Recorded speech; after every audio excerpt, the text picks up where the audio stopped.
안녕하세요. 사연에 빠지다의 DJ 민영입니다. 오늘은 통쾌하고 시원한 사이다 사연인데요. 사망보험금까지 노린 형님들에게 한방 제대로 먹인 이야기입니다.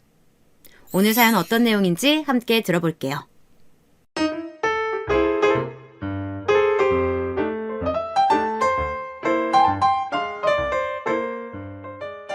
안녕하세요.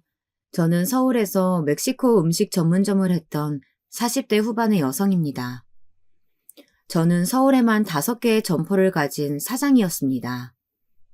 아무것도 없는 시댁 집안을 먹고 살만하게 해주고 여행도 모시고 다녔지만 결국 제 죽음을 바라는 형님들 때문에 너무 속상해서 사연을 남깁니다. 저는 어릴 때 해외 출장을 자주 다니시던 아버지 덕분에 성인이 되기 전까지 멕시코, 스페인, 터키 등 여러 나라에서 15년간 살았습니다. 그러다 보니 자연스럽게 그 나라 음식들을 먹어보고 따라 만들어보고 그 나라 친구까지 사귀게 되었죠. 특히 15살부터 20살까진 멕시코에서 살았는데요. 그때 제 꿈이 요리사였기 때문에 멕시코 요리를 현지에서 배우고 익혔습니다. 멕시코에서 유명한 파이타집을 하는 친구 덕분에 아르바이트를 하면서 직접 배웠죠. 멕시코를 대표하는 요리인 타코, 파이타, 브루또, 퀘사디아 등 현지에서 이런 요리들을 배우다 보니 실력이 쑥쑥 늘었습니다. 요리가 손에 익을 때쯤 엄마가 아프셔서 가족이 다 같이 한국으로 돌아왔지만 여전히 멕시코 요리에 대한 관심이 있어서 식당을 오픈하기 전에도 자주 요리해서 먹었습니다. 제가 처음에 한국에 들어왔을 때는 이렇게 해외 음식을 전문으로 하는 곳이 인기가 많지 않았어요. 하지만 10년 전부터 태국 음식을 시작으로 베트남 음식점 등 다양한 나라의 음식을 전문적으로 하는 식당이 인기가 많더라고요. 저희 신랑이 아이디어를 내어서 멕시코 전문 식당을 오픈한 게 벌써 5년 전의 이야기입니다. 여보, 당신 음식 솜씨는 집에서만 하기에는 너무 아까워. 우리 집에 친구들이 자꾸 오고 싶다고 하는 거 보면 내 입맛뿐만 아니라 다른 사람 입에도 자기 음식이 맛있나 봐. 내가 다약가에 조그만 가게 알아봐 줄게. 우리 한번 시작해보자. 사실 제가 계속적인 유산으로 우울감에 빠져있자 신랑이 추천한 게 바로 식당이었습니다. 어릴 때부터 꿈이 요리사였지만 한국에 들어와서는 학원 선생님을 했고 신랑이랑 눈이 맞아 결혼하고 나서는 임신을 꿈꿨는데요. 저희에게는 아기를 가지는 일이 쉽지 않았습니다. 저희 신랑이랑 저는 영어학원에서 만났어요. 아이들을 좋아하고 잘 가르치는 남편을 보고 제가 먼저 대시했습니다. 처음에는 5살의 나이 차이로 저를 거부하더라고요. 하지만 끊임없이 남편에게 저를 어필했고 저희는 연애를 시작한 지 1년 만에 결혼을 하게 되었습니다. 저희 신랑은 2명의 형이 있었는데요. 3형제 중 유일하게 본인만 공부를 잘해서 어릴 때 형들이 어학연수 비용을 대신 내줘서 잘해야 한다고 했습니다. 저는 외동딸로 외롭게 자랐기에 식구가 많은 것도 좋아 보였어요. 처음 인사를 갔을 때도 어린 저에게 호감을 표하시면서 사이좋게 지내자 하셨는데요. 저는 신혼 때도 형님들이 부르면 언제든지 가서 일을 거들면서 가족으로 잘해야만 한다는 생각이 컸습니다. 큰형님에 비해 12살이나 어리고 아직은 모르는 게 더 많은 시집생활이라 사랑하는 남편의 가족이니 잘해야만 한다는 생각이 강했던 것 같아요. 한 번은 시아버지 생신이었는데 본인들은 아이를 키워서 바쁘다고 가게를 해서 바쁘다는 이유로 모든 음식을 저보고 준비하려는 겁니다. 처음에는 왜 나만 해야 하지 생각했지만 그때 저는 아기를 가지기 위해 병원을 다니고 있어서 직장도 관둔 상황이었기에 장을 보고 음식을 차렸습니다. 본인들은 시부모님이 오시기 1시간 전에 저희 집으로 왔습니다. 케이크 하나 사들고 오면서 음식 종류를 보고 너무 적은 거 아니냐며 도련님 오실 때 회 한 접시 사오면 되겠다 이러시더군요. 어머니 아버지 많이 드세요. 도련님이 회 사와서 상이 푸짐하네요. 음식은 전부 제가 했는데 큰형님은 자기가 도와서 다 한 것처럼 말했습니다. 둘째 형님 또한 우리 형님이 음식 장사를 해서 음식 솜씨가 좋아서 그런지 다 맛있는 것 같아요. 동서도 많이 먹어? 이러는 겁니다. 기본 나물부터 미역국까지 제가 끓였는데 모든 공이 형님에게 넘어가자 너무 억울했지만 그냥 웃어넘길 수밖에 없었습니다. 그리고 디저트를 준비하는데 멕시코식의 타코와 샐러드를 준비해서 내놨습니다. 다들 처음 먹어보는데 맛있다고 칭찬해 주시며 남은 음식을 포장해달라고 하셨죠. 가족들에게 음식으로 인정받으니 그때부터 요리하는 것에 자신이 붙었습니다. 삼겹살집, 치킨집을 하셨던 큰 아주버님은 저에게 음식 장사 해볼 생각 없냐며 다시 물어보셨죠. 저는 멕시코에서 요리를 배웠고 전문적으로 하려다가 한국에 들어와서 자격증을 따고 학원 선생으로 갑작스럽게 취직하면서 요리할 기회를 놓쳤다고 말했습니다. 아이고, 이렇게 좋은 기술이 있는데 이거 우리 카페에서 팔고 싶은데 이 음식들은 단가가 어떻게 돼요? 우리 와이프한테 하는 방법 좀 알려줘요. 퀘사디아라고 했나? 이건 정말 커피랑 잘 어울리겠어요. 그렇게 말씀하셔서 형님께 소스 만드는 방법 등 알려드렸어요. 하지만 생각보다 손이 많이 가는 음식이라 배우시고는 정작 가게에서는 팔지 않으셨더라고요. 형님은 생각보다 귀차니즘 스타일이셨고 일억천금을 바라는 전형인 로또만 되면 내가 이 나라를 뜬다 주의셨습니다. 그때 아마 제 레시피를 가지고 장사를 하셨으면 카페가 망하는 일은 없었을 텐데요. 큰형님네는 마지막으로 도전해본 카페 또한 3년을 못 채운 채 문을 닫았습니다. 사실 큰 아주버님은 저희 가게를 처음 할 때 도움을 주셨어요. 처음부터 너무 큰 곳에서 시작하지 마라. 음식을 정말 사먹는 사람들이 다니는 길에서 해라. 월세 아끼려다 손님 놓친다 하면서 가게 자리 물색을 도와주신 분이세요. 이런저런 일들로 일을 시작했을 때 형님 또한 전단지를 돌려주시고 3개월 만에 웨이팅하는 손님들이 늘어나자 본격적으로 아르바이트를 시작하셨어요. 저 또한 장사를 하는 것이 처음이라 손님 대하는 방법 등 형님에게 많이 배웠죠. 삼겹살 가게도 치킨집도 해보신 형님은 저보다 손님을 대처하는 자세가 달랐습니다. 그렇게 큰형님네 덕분에 1호점을 성공을 이룰 수 있었는데요. 형님은 저희가 운이 좋아서 장사가 잘 된다고 말씀하셨지만 사실 엄청난 노력을 했습니다. 처음 가게를 시작하고자 했을 때 멕시코에 사는 친구에게 다시 레시피를 물어봤습니다. 멕시코에 살면서 요리사를 꿈꾸게 했던 친구는 멕시코에서 유명한 주방장이 되어 있었고 저희 부부는 요리를 다시 배우기 위해 2주간 멕시코로 떠났습니다. 5년 동안 살았어서인지 저는 금방 멕시코 요리를 마스터했고 친구도 인정하는 멕시코 요리 전문가가 되었습니다. 거기에 약간 한국식의 표전으로 만들다 보니 많은 분들이 사랑해 주셨죠. 남편이랑 저는 처음에는 테이블 5개가 겨우 들어가는 조그마한 식당을 오픈했습니다. 처음에는 사람들도 생소한 멕시코 요리이다 보니 하루 종일 5그릇 팔릴 때도 있었습니다. 하지만 입소문이라는 게 무섭더라고요. 대학생들 사이에 인기가 있자 저희에게 일을 배워서 포차를 하시겠다는 분도 생기셨어요. 덕분에 한강 포차에서도 유명해져서 프랜차이즈까지 낼 수 있었습니다. 그때 처음으로 신랑이 부탁을 하더라고요. 첫째 형님네 부부가 이번에도 실패해서 정말 힘들다고. 우리 2호점 가게를 형님에게 맡기는 것에 대해 의견을 물어봤습니다. 저는 흔쾌히 좋다고 했습니다. 사실 아이를 계속 유산하면서 시댁 식구들에게 고마운 점이 많았거든요. 제가 힘들어할 때마다 괜찮다.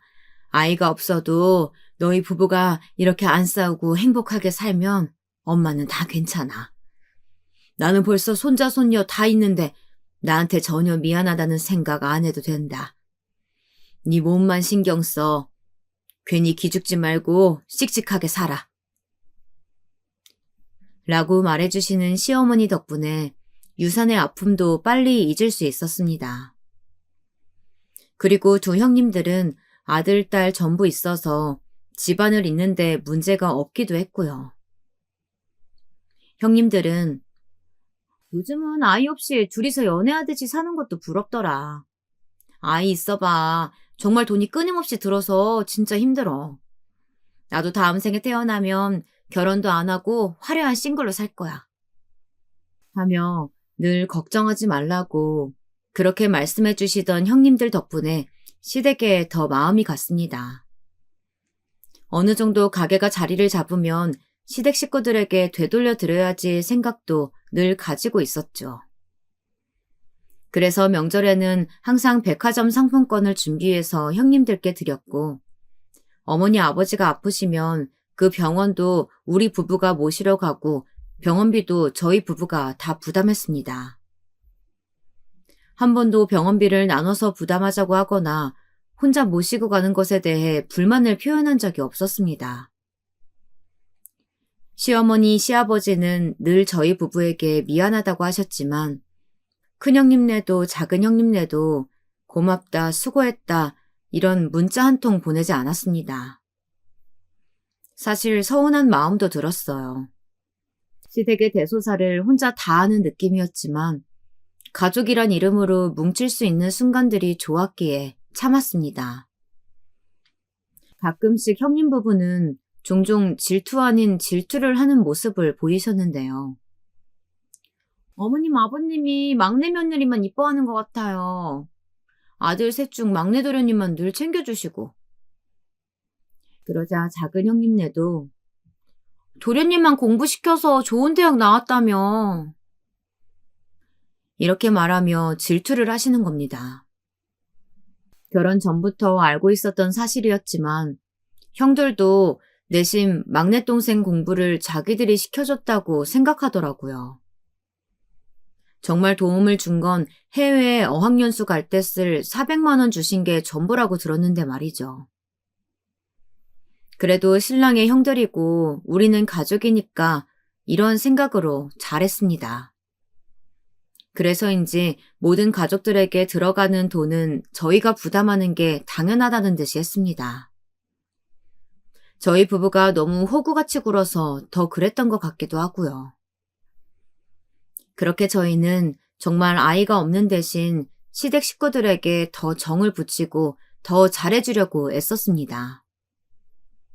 첫째 형님네는 아주버님이 회사에서 권고사직 당하신 후 퇴직금으로 삼겹살집을 하셨다가 1년 만에 그만두시고 다시 프랜차이즈 치킨집을 하셨다가 여러 경쟁사에 밀려 사업을 접으셨습니다. 그러다 마지막으로 도전한 저가형 카페마저 망할 위기가 찾아오자 저희 신랑에게 도움을 청하시더라고요. 동생아, 도저히 안 되겠다. 신용불량자까지 되어서 더 이상 대출도 힘들고 가게를 차릴 수가 없어.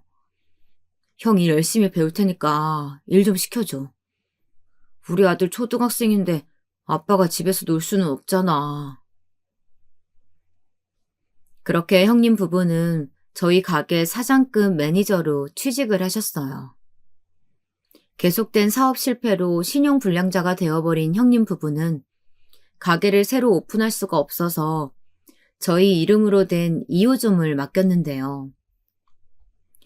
시간이 지나신 뒤에 생각해보면 신이 나를 도우신 게 아닐까 합니다.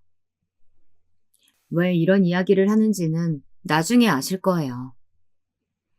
처음에는 학원과 병행하던 신랑도 이제는 저랑 같이 이 사업에 뛰어들었습니다. 착실하고 말하는 걸 좋아하는 신랑 덕분에 프랜차이즈도 쉽게 할 수 있었습니다. 저희만의 노하우로 특허 신청을 내고 소상공인 지원공단에 찾아가서 모든 일을 도맡아준 신랑 덕분에 저희는 빠르게 성장할 수 있었습니다. 저희가 빠르게 돈을 모으기 시작하자 형님들은 하나씩 본인들에게 무언가를 해주시길 바라더라고요. 하루는 형님께 전화가 왔습니다. 우리 점 이번에 매출도 많이 올랐는데 우리 월급 좀 더 올려줘. 아르바이트생 한 명으로 하기엔 너무 힘들어. 동서가 우리 사정 잘 알잖아. 나도 애 키우면서 계속 가게에 매여 있을 수는 없는 거고. 동서가 좀 이해 좀 해주라. 형님, 아르바이트생 고용 안 하면 적어도 100만 원 이상 더 드릴 수 있어요. 제가 볼 때는 두 분이서 충분히 하실 수 있으실 텐데 저녁 마감할 때 잠시 나오셔서 도와주시면 될 것 같은데요. 동서가 아직 애가 없어서 그래. 아들 챙기고 하면 저녁에는 나도 우리 집 살림해야지. 내가 동서처럼 어린 나이도 아니고 마감은 못하지 힘들어서. 형님네 가게는 한 달에 순매출이 600만 원 넘는 곳으로 아르바이트생 비용을 빼고 나면 500만 원이 남지 않는 상황이었는데요. 두 분이서 교대로 일하시니 500만 원을 맞춰드렸습니다. 500만 원이라는 돈이 적다고 생각하시는 분도 계실지 모르겠지만 아르바이트생을 고용 안 하고 두 분이서 하신다면 더 많이 드릴 수 있다고 했는데 굳이 아르바이트생을 고용해야겠다는 두 분 때문에 어쩔 수 없었습니다. 시댁 집안 문제는 첫째 형님네만의 문제가 아니었습니다. 둘째 형님네는 아주버님이 비트코인으로 집을 담보로 많은 대출을 받는 바람에 힘들어하셨어요. 형님이 어느 날 집으로 찾아오셨더라고요. 우리 집 또 전세 올려달라고 하는데 동서, 우리 좀 도와줘. 동서가 부동산에 관심 많아서 우리 동네에 투자하려고 산 집 있잖아. 그거 우리한테 월세로 해주면 안 될까? 1억에 50만 원 정도로 해주라. 진심으로 부탁할게. 우리가 정말 가지고 있는 돈이 이게 전부야. 한 번만 우리 사정 봐주라. 애들 아빠 월급이 350만 원 좀 넘는데 벌써 대출 이자가 한 달에 150만 원이야. 거기에 전세금을 3천만 원이나 올려달라고 하는데 내가 이렇게 사정할게. 우리가 어서 돈 모아서 2년 안에 나갈게. 집도 정말 깨끗하게 사용할게.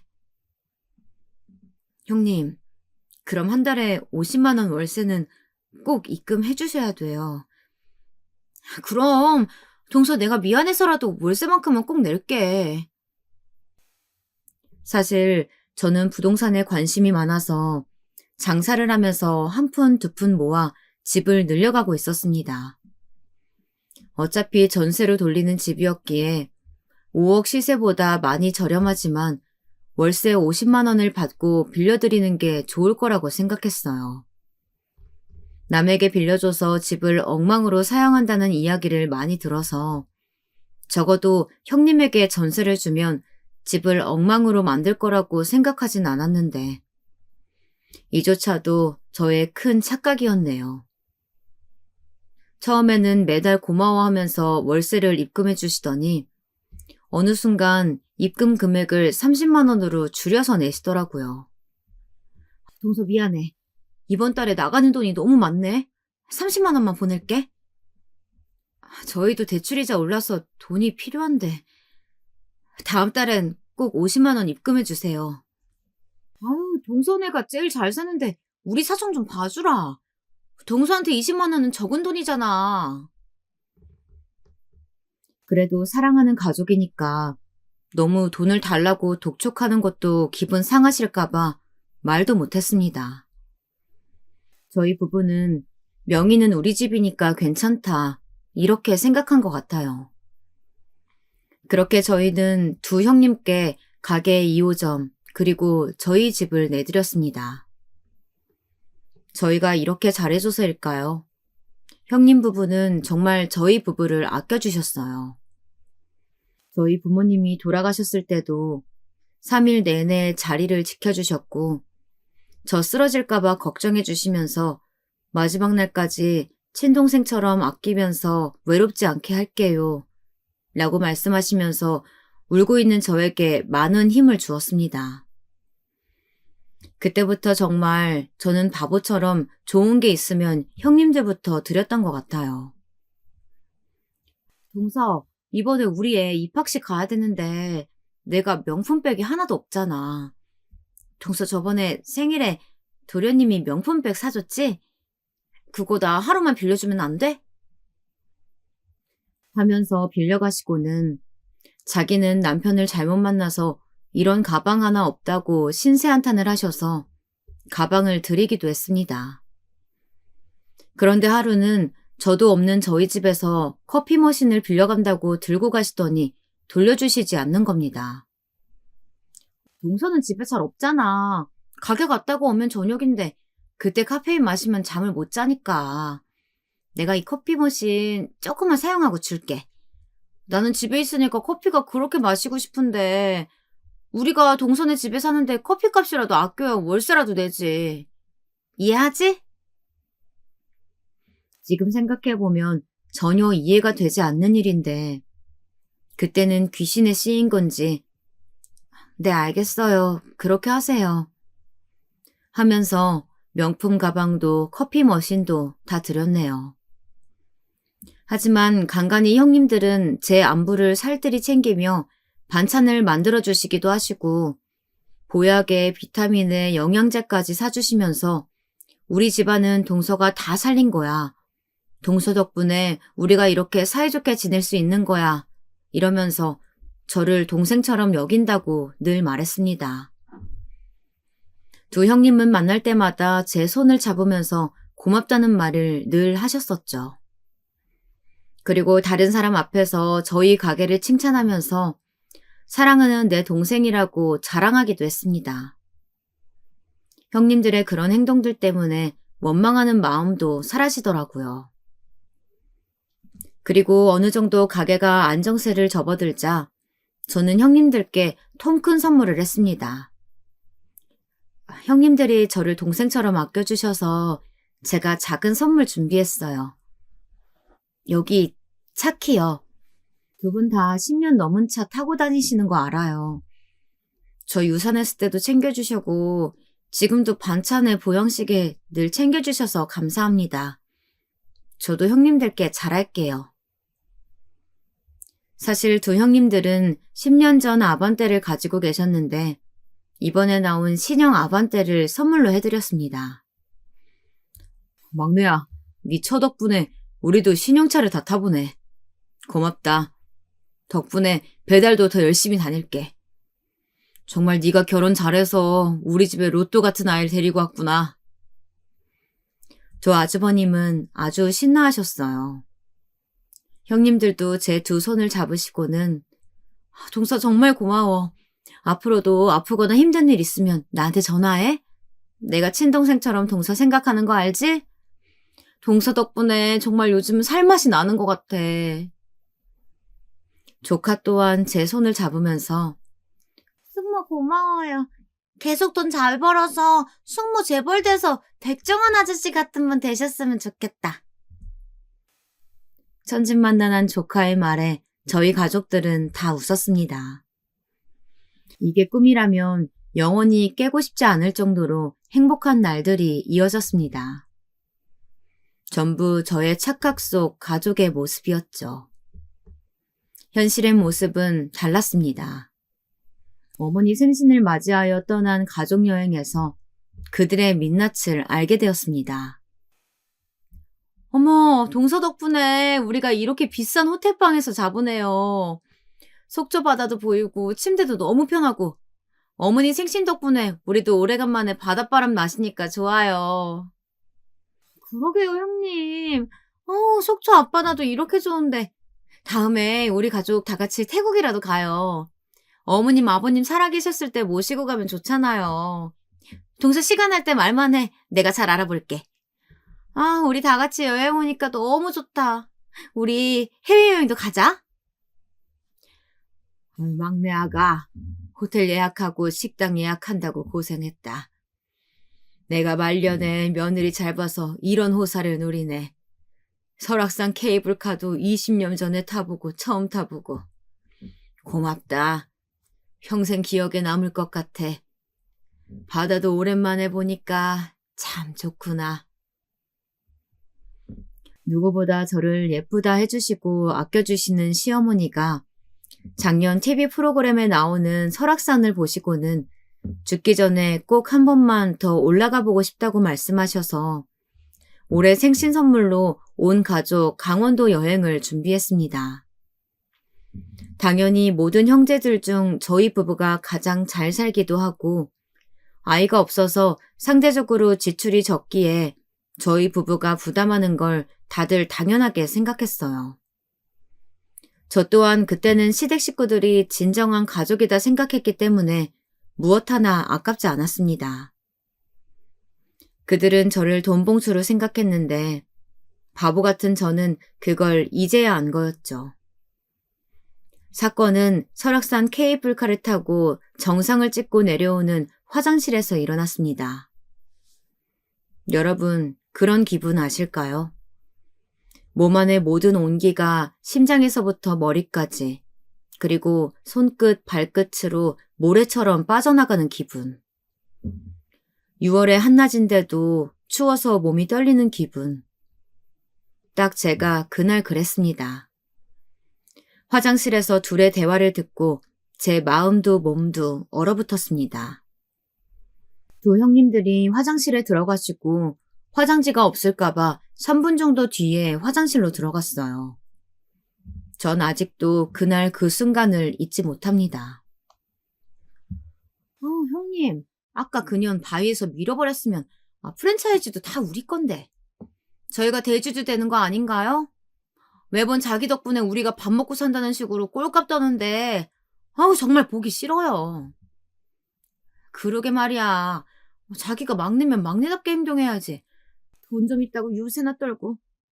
아까 바위에서 확 떨어져 버리지. 그럼 그 재산 다 우리 탓인데. 아쉽다 정말. 귀신은 뭐하나 저런 년 안 잡아가고. 그러게요. 정말 그대로 추락사하면 저희 지금 동선의 집 월세 살고 있는데 이것도 저희 명의로 돌릴 수 있고. 아니, 집이 세 채나 되면 형한테 하나 줄 수도 있는 거지. 전월세로 주고 정말 치사하지 않아요? 매달 월말만 되면 이유 없이 눈치 보게 되고. 아휴, 나도 그래. 동서, 아니 우리가 50 넘어가지고 나보다 띠동갑이나 어린 동서 비위나 맞춰야 하고 고작 500만 원 주면서 얼마나 생색을 내는지. 본인도 장사 잘 되면 좋은 거지. 괜히 아르바이트생 쓴다고 얼마나 눈치를 주는지. 거기에 오픈 좀 늦게 했다고 전화 오고. 아휴, 진짜 사람 힘들게 한다니까.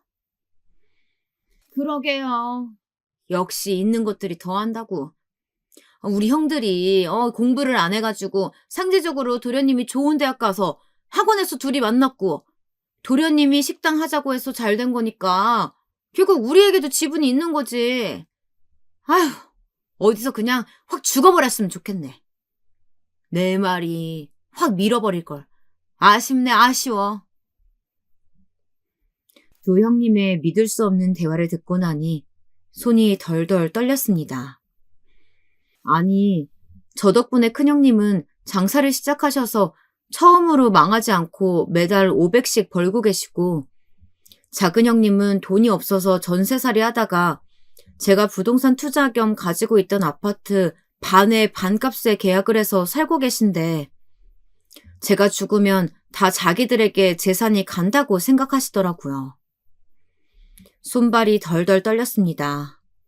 화장실 앞에서 저의 새파래진 얼굴을 보더니 두 형님들은 깜짝 놀라면서 뒷걸음질 치더라고요. 저승사자를 본 듯한 얼굴로 억지 웃음을 짓는데 기가 찼습니다. 아니 동서, 화장실 안 가겠다더니 갑자기 급했어? 어서 갔다 와. 우리는 나가 있을게. 저는 자리를 급하게 피하려는 형님의 팔을 붙잡았습니다. 저기 형님, 제가 지금 들은 이야기 다시 한번 말해보세요. 저를 밀어서 추락사시킬 생각하셨어요? 저희 가게 프랜차이즈가 그렇게 가지고 싶으셨어요? 그리고 저희가 자식이 없으니 이 모든 재산이 형님들께 갈 줄 알았나 봐요. 인간 같지도 않은 인간들한테 제가 선의를 베풀었네요. 동서, 잘못 들은 거야. 우리가 말 실수한 거야, 실수. 어서 가자. 어머님, 아버님 기다리신다. 농담이라면서 억지로 웃어가며 형님들은 진심이 아니라며 팔짱을 끼고 아무렇지 않은 척했습니다. 어머니, 아버지, 죄송해요. 저 먼저 집에 가보겠습니다. 여보, 빨리 가자. 그래, 동서. 우리가 한 말 너무 신경 쓰지 말고 헛소리 한 거야. 아유, 많이 피곤해들 보이네. 도련님, 어서 동서 데리고 들어가요. 우리가 말실수를 조금 해서 동서가 기분 많이 상했나 봐요. 일한다고 피곤한 동서 도련님이 잘 챙겨줘요. 집에 가서 링거라도 한번 맞는 게 좋을 것 같아요. 그렇게 저희 부부는 먼저 집으로 돌아갔습니다. 집으로 가는 내내 우는 절 보고 신랑은 무슨 일이냐며 재촉했지만 도저히 입 밖으로 이야기가 안 나오더라고요. 두 형님께서는 계속 문자와 카톡을 보냈습니다. 내가 잠깐 허튼 소리를 했어. 내가 자기 얼마나 아끼는지 알지? 아니, 동서가 아파트 월세 때문에 하도 속상하다고 말을 많이 해서 그래서 장단 맞춘다고 내가 조금 세게 얘기한 거지. 내 진심은 그게 아닌 거 알지? 나는 형님이 동서 욕을 하니까 형님 비위 맞춰준다고 그런 얘기 한 거야. 내가 얼마나 동서한테 고마워하는데 동서 덕분에 대출금 걱정 없이 사는데 내가 설마 진짜로 그런 생각을 했겠어? 괜히 오해하지 말고 도련님께도 말하지 말아주라. 괜히 형제들 간에 불화 일으키면 서로 좋을 거 없잖아. 동서 착한 사람이니까 우리가 한 말 너무 신경 쓰지 말고 잊어버려? 미안해. 하면서 서로서로 견제하듯이 문자와 카톡을 보냈습니다. 둘이서 쿵짝쿵짝 저를 같이 욕할 때는 언제고 서로를 핑계 삼아서 저에게 변명 아닌 변명을 하는 걸 보니 웃겼습니다. 울다 웃다를 반복하다 보니 신랑이 차를 세우더라고요. 자기야, 정말 무슨 일이야. 자기가 핏기가 하나도 없이 나와서 집에 가고 싶다고 해서 형수님들에게 묻지도 않고 바로 병원 가려고 나왔는데 당신 아파 보이는 게 아니라 실성한 것 같아. 왜 그러는데, 응? 나한테 말해봐. 나는 언제나 자기 편이잖아. 자꾸 형수님들이 자기 괜찮냐고 문자 오는데 형수들이랑 무슨 일 있었어? 여보, 내가 뭘 잘못했는지 모르겠어. 아까 화장실에서 형님 두 분이서 하는 얘기 들었는데 내가 설악산 바위에서 추락사하길 바라시더라. 내가 죽으면 우리 가게 프랜차이즈 집은 다 자기네들이 가질 수 있으니까. 거기에 우리가 빌려드린 집 자기네 명의가 된다고 내가 죽기를 바라시더라고. 신랑은 믿을 수 없다며 잘못 들은 게 아니냐고 했다가 하산한 이후 형님들의 표정과 제 표정에서 진실임을 깨달았습니다. 신랑도 허탈한지 그 자리에서 주저앉더라고요. 이래서 가족 간의 돈 거래는 하지 않는 거고 사업도 같이 하는 게 아니라고 어른들의 말씀이 틀린 게 아닌가 봅니다. 저희도 설마 형님네 부부가 뒤로는 이런 생각을 하실 줄 몰랐습니다. 첫째 형님 두 분은 신용불량자가 되어서 사업도 못하고 허리디스크 수술까지 하셔서 일용직도 못하는 분에게 일 노하우를 무료로 전수해주고 월급으로 그 돈까지 드리는데 제가 왜 이런 말을 들어야 할까요? 거기에 저랑 신랑 사망보험금까지 얘기하고 있는 거 보고는 인간이 아닌 짐승이랑 내가 살고 있구나 라는 생각과 내가 무엇을 잘못했기에 이 사람들에게 이런 저주 같은 이야기를 들어야 하나 생각에 비참해졌습니다. 그저 저는 가족이 소중했을 뿐인데 말이죠. 생각해보니 보험을 가입할 때에도 형님의 친구라는 분께서 부부 두 분만 계시지만 사망보험은 든든하게 가입하시는 게 좋다고 하면서 사망보험을 가입하라 해서 가입했고 수익자를 형으로 지정해 놓은 게 생각났습니다. 혹시나 우리가 무슨 안 좋은 일이 생겼을 때 형이 도와주시겠지라고 믿었기에. 지금 생각해보니 그때부터 제가 이 세상에서 사라지길 바랬던 걸까요? 정말 무서운 사람들입니다. 바로 전화해서 보험부터 해지했습니다. 그리고 나머지 보험 또한 수익자를 다시 정했습니다. 한 연예인이 생각나더라고요. 이렇게 당하면서 살 수는 없습니다. 신랑도 한동안 아무 말도 하지 못했습니다. 다음 날 형님 두 분이 집 앞 카페에서 보자고 하셨어요. 저는 약속한 시간보다 30분 정도 먼저 가 구석에 앉아 있었습니다. 형님들은 제가 먼저 와 있을 거란 생각을 못한 것 같더라고요. 아유, 형님, 제가 못 살아요. 형님이랑 둘이서 이야기하던 게 버릇이 됐어. 동서가 들어올 줄도 모르고. 이제 어떻게 하죠? 어떻게 나올지. 아유, 정말 무릎이라도 꿇고 빌어야 하는 건지 속상해 죽겠어요. 나도 그래. 아유, 정말 오늘 또 얼마나 비위를 맞춰야 할지. 시집살이를 내가 동서한테 당하는 것 같다니까. 아휴, 어서 빨리 한번 울면서 잘 꼬셔보자. 지금은 우리는 동서한테 잘 보여야 할 때잖아. 동서도 나도 지금은 돈줄이 막내뿐인데 지금 사이 틀어져서 우리한테 좋을 거 하나 없어. 그래요, 형님. 우리 안약이라도 준비해야 하는 거 아니에요? 눈물이라도 흘리면서 빌어야 믿어주겠죠. 아휴, 정말 돈 때문에 내가 이런 짓까지 해야 돼요? 어쩌겠어. 돈 없으면 약자야. 우선 최대한 슬픈 표정으로 이야기하면서 같이 울자. 울면 마음 약해질 거야. 그래도 우리 여태까지 사이 좋은 척 잘했잖아. 두 사람의 속마음을 다시 들으니 더 이상 고민할 필요가 없었습니다. 이렇게 나 혼자 고통 속에서 살 수 없었습니다. 머리가 삐쭉 서면서 손발이 떨렸지만 최대한 담담한 목소리로 말했습니다. 울고 있는 모습을 보여주기 싫었으니까요. 형님들 이야기 잘 들었습니다. 제가 모자 쓰고 뒤에 앉아있는 거 모르셨나 본데 이렇게 속마음을 솔직하게 말씀해 주셔서 더 이상 고민 안 해도 되겠네요. 이제 다시는 저 찾아오지 마세요. 얼굴 보고 싶지 않으니까. 저는 자리를 박차고 나갔습니다. 형님들은 당황해서 저를 붙잡지도 못하고 멍하게 서 계시더라고요. 그리고는 저를 애타게 부르며 따라오셨지만 한 번만 더 제 몸에 손대면 경찰에 신고할 거라고 소리를 치자 당황한 듯 가시더라고요. 그날 밤 저는 사람이 이렇게 울다가 실신할 수도 있겠구나 생각이 들 정도로 울었습니다. 지난 10년 동안 시집와서 웃고 즐겁게 보냈던 모든 시간들이 다 가식이었구나 생각하니 기가 찼습니다.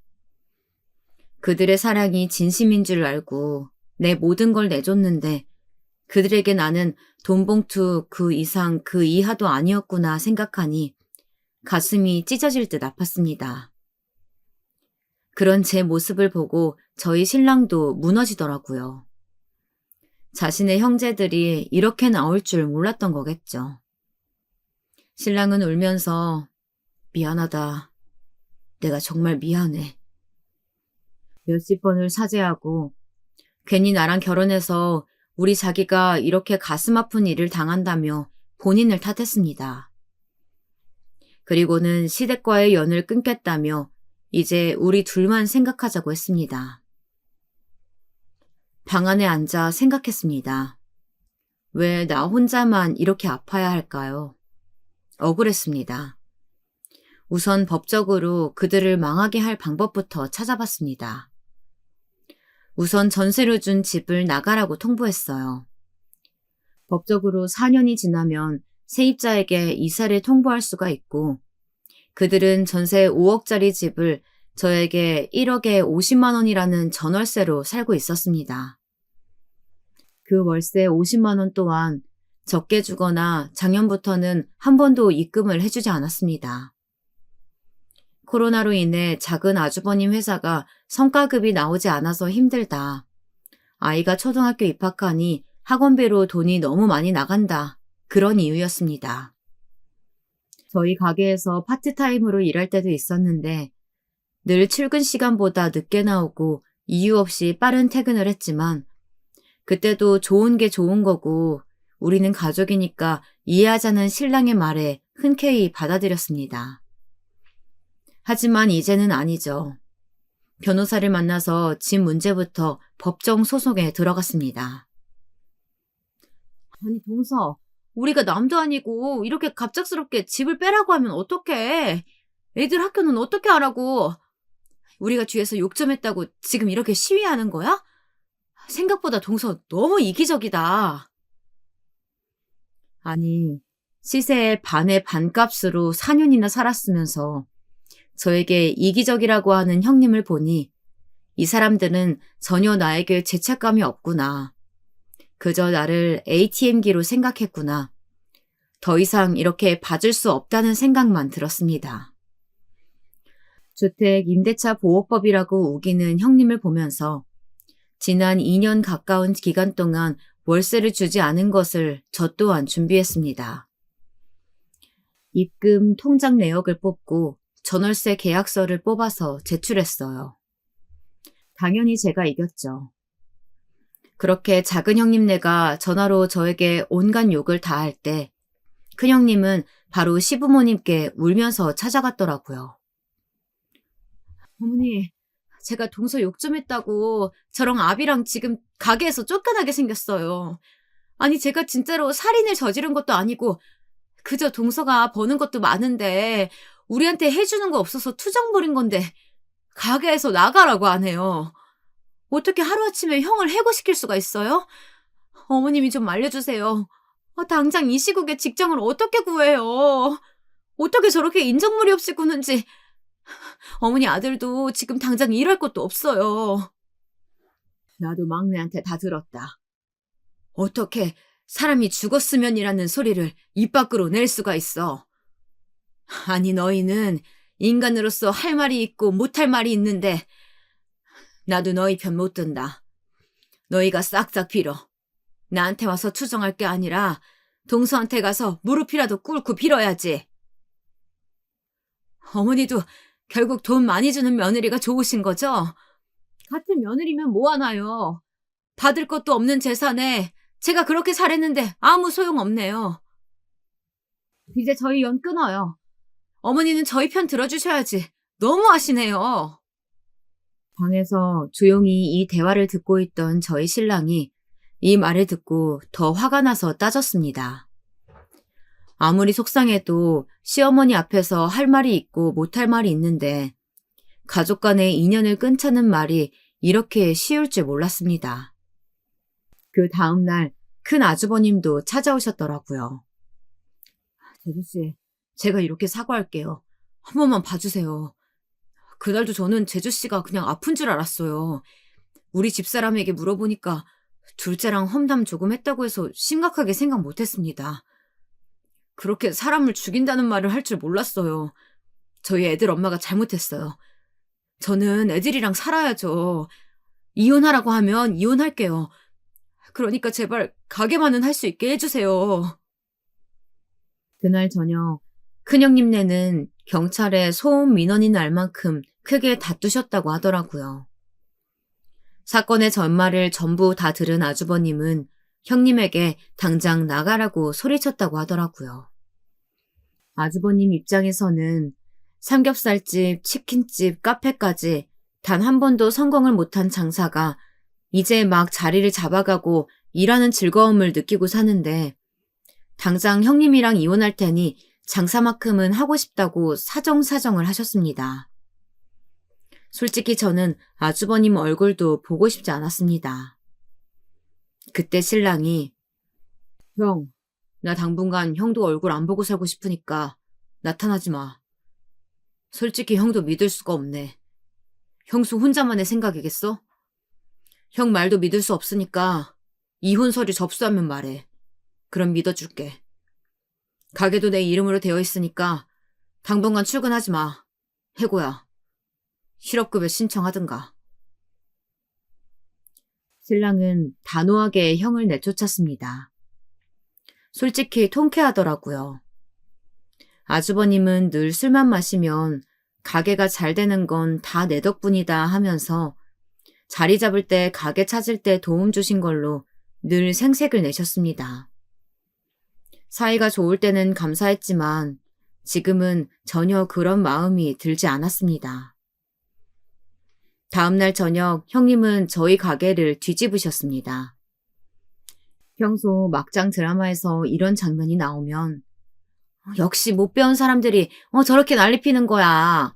아니 무슨 사람이 저래? 진짜 무식하다. 하시던 분이 막장 드라마에서 나오는 짓을 하고 계시더라고요.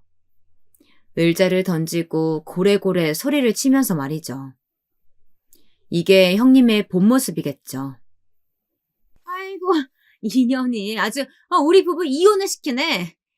내 나이 50에 신랑이랑 아들 열심히 키운 지밖에 없는데 기술 좀 알려주고 가게 매니저 시켜주고 뼈 빠지게 일 시키더니 이제 막무가내로 사람을 해고시키네.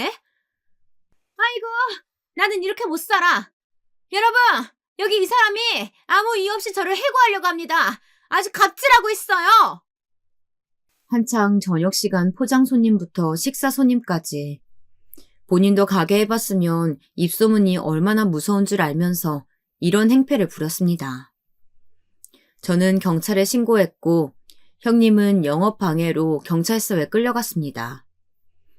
사유서를 작성하면서 끝까지 너 때문에 우리 아들이 이혼한 부모 밑에서 자라야겠냐 소리소리를 치는데 온갖 정이 다 떨어졌습니다.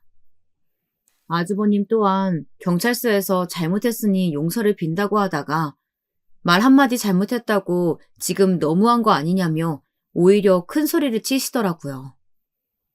이래서 사람은 끝까지 두고 봐야 아는 것 같아요. 그렇게 하루가 지나고 변호사를 통해 모든 일을 차근차근 준비했습니다. 우선 가게는 저희 부부 명의로 되어 있었고 해고 절차도 생각보다 쉽게 풀렸습니다. 가게를 하는 동안 형님 부부는 제 시간에 출근한 적이 없었으며 그 사이에 뒷돈도 챙긴 정황이 발견되어 해고 절차를 통해 해고를 하였습니다. 그러자 그 집 아들이 전화가 와서 욕을 하더라고요. 아니 숙모, 우리 엄마가 뒤에서 욕 좀 했다고 지금 엄마 아빠 해고시키면 저는 어떻게 살아요? 제 인생 망치면 숙모가 책임지실 거예요? 저 외고 가려면 돈 얼마나 많이 드는데요. 숙모가 내실 거냐고요. 숙모가 이런 성격이니까 우리 엄마가 뒤에서 그런 말을 하죠.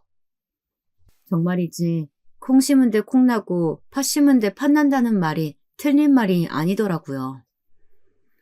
어떻게 매번 만날 때마다 10만 원씩 용돈 주고 초등학교 졸업식 날에는 사달라는 아이폰도 사주고 중학교 입학할 때는 친구들 다 입는다고 숙모 패딩 하나만 사달라고 해서 80만 원짜리 패딩을 사줬는데 이런 모습을 보니 다 소용없는 짓이었구나 싶더라고요.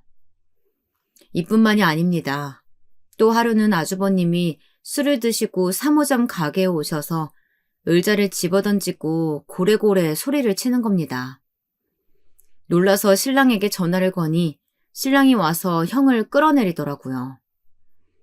다행히 경찰분들이 도와주셔서 잘 넘어갔습니다. 그 일이 일어난 후 3일 정도 연락도 없고 찾아오지도 않아서 이제 좀 평화롭게 마무리가 되려나 싶었습니다. 하지만 사건은 또 일어나고 말았죠. 저희 가게 앞으로 형님네 친정 식구들이 찾아와서 무릎 꿇고 비는 겁니다. 우리 딸 한 번만 봐주게. 지금 이렇게 쫓겨나면 이 사람들 굶어 죽어야 돼. 우리 딸이 잠시 정신 나간 거야.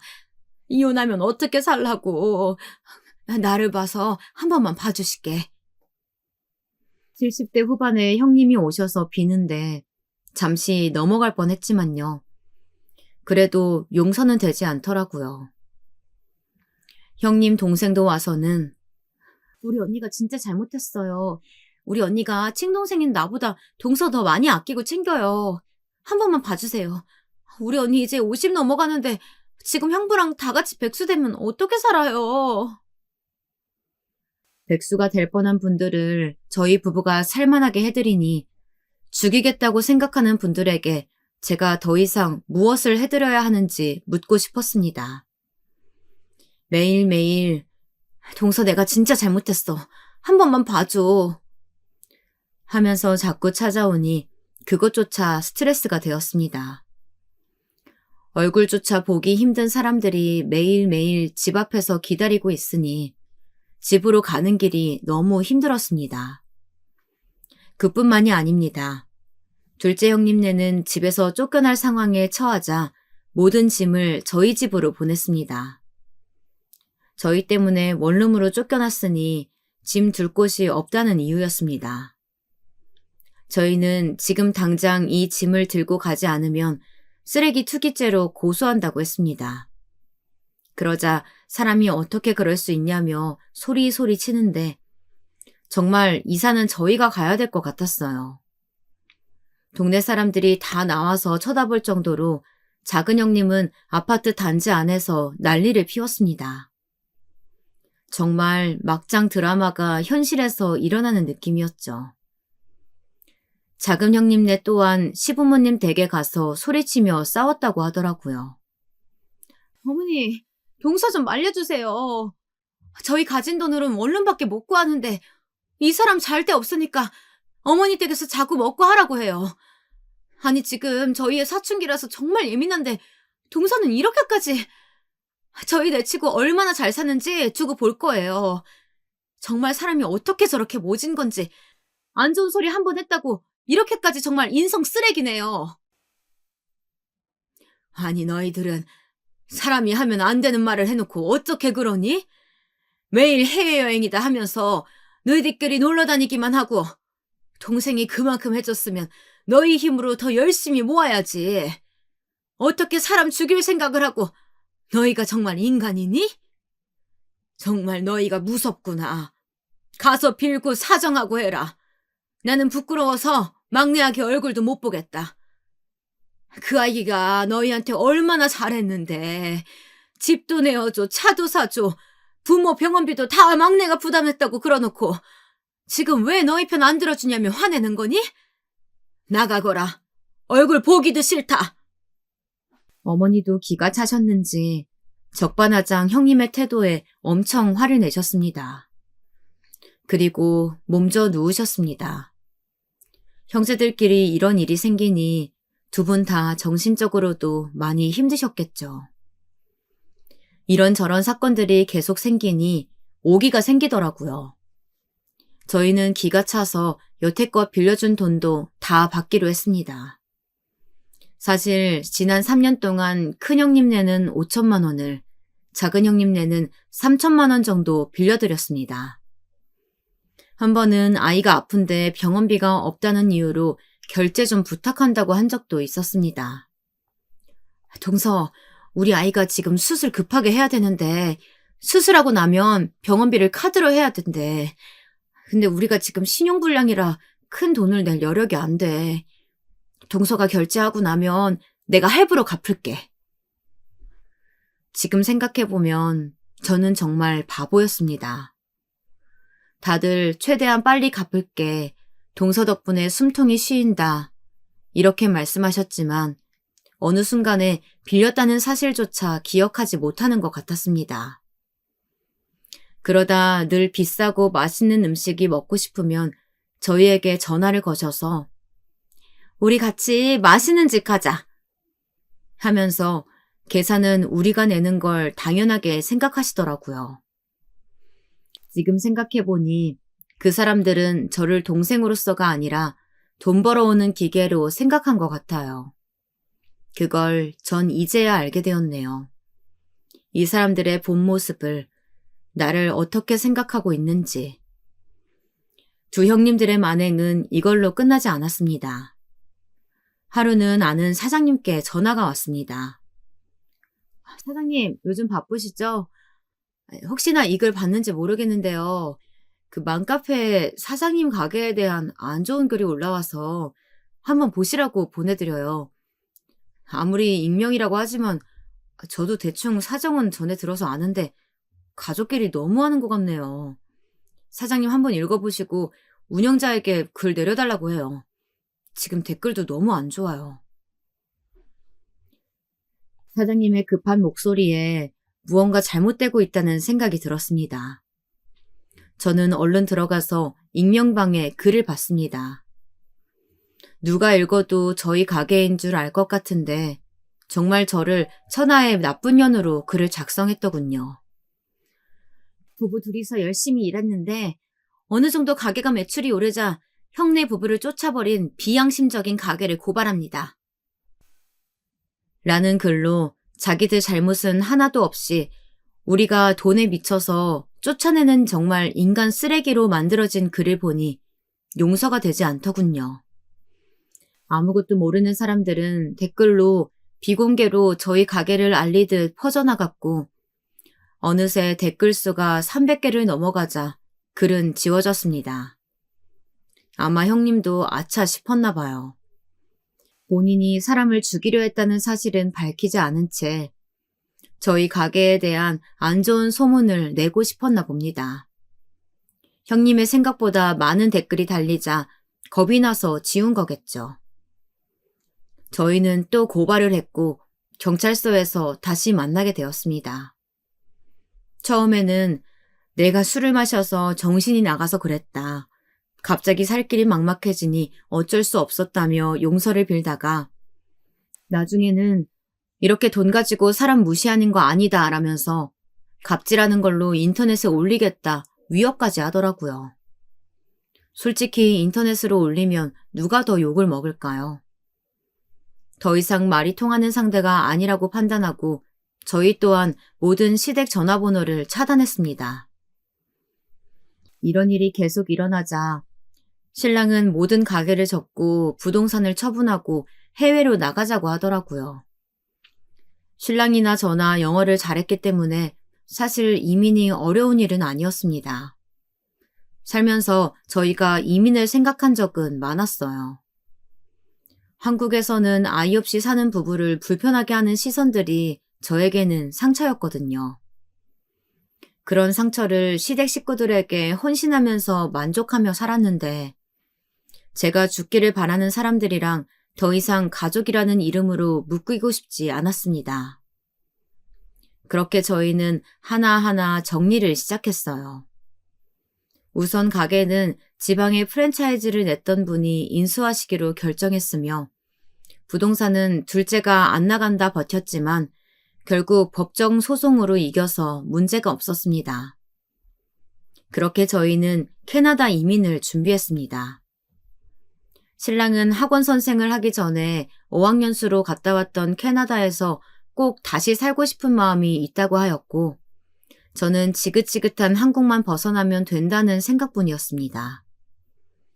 사업장과 부동산을 정리하니 저희는 한평생 돈 걱정 안 할 만큼 재산이 있었습니다. 다만 마음에 걸리는 것은 늘 저에게 따뜻하게 편들어 주시는 시부모님이었어요. 정말 저런 형들 같은 아들을 낳았다고 볼 수 없을 만큼 점잖으시고 늘 저희에게 고맙다, 감사하다는 표현도 잘해주셔서 선물을 사드려도 식사를 대접해도 늘 제 손을 잡으시며 복덩어리 며느리라고 말씀해 주시는 분들이셨습니다. 형님 부부에게는 전혀 미안한 마음이 들지 않았지만 정말 시부모님께는 죄송하더라고요. 아버지, 어머니, 죄송해요. 이렇게밖에 못하는 저희를 이해해 주세요. 형님들이 아직도 매일 저에게 욕하면서 전화도 오고 찾아오고 더 이상 한국에서 못 살 것 같아요. 가게에도 찾아와서 온갖 행패를 부리고 이제 사업장 관련 모든 것들도 다 처분했어요. 작은 형님들도 집으로 찾아와서 소리치고 난리 피우셔서 집도 팔았습니다. 이웃들이 신고해서 경찰까지 오고 정말 부끄러워서 더 이상 살 수가 없어요. 지난 이야기를 하면서 하염없이 눈물이 나더라고요.